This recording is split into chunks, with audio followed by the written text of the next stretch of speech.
हम लेके रहेंगे। जनाब तशरीफ लाते हैं आपसे बात करने के लिए इमरान खान। इय्याक नअबुदु व इय्याक नस्तईन। अल्लाह तेरी इबादत करते हैं और तेरे से मदद मांगते हैं। अच्छा, मैं सबसे पहले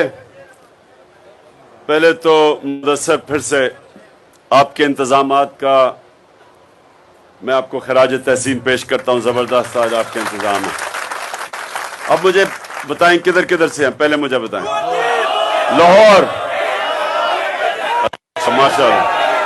वैसे लाहौर सुने जरूरत पड़ेगी तो आपने सबसे ज्यादा आगे निकलना है। अगला कौन?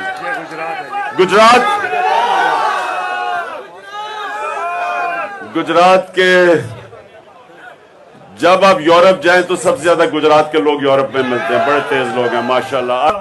प्राइम मिनिस्टर कहता है कि मैं मांगने तो नहीं आया लेकिन मैं मजबूर हूं। तो अपने आप को भी जलील करता है, कौम को भी जलील करवाता है। ये हमारे ऊपर है,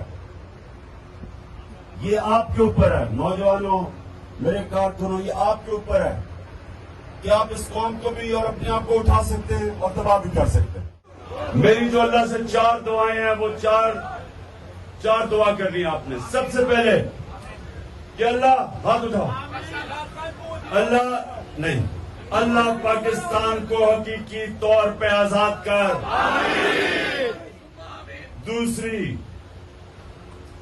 कि अल्लाह हमारे मुल्क में, हमारे पाकिस्तान में कोई इंसान भूखा ना सोए। तीसरी कि अल्लाह बाहर से लोग पाकिस्तान में नौकरियां ढूंढने आए। और चौथी जो इंसान को खुददारी और गैरत देता है, अल्लाह हमें ला इलाहा इल्लल्लाह हमारे दिलों में डाल दे।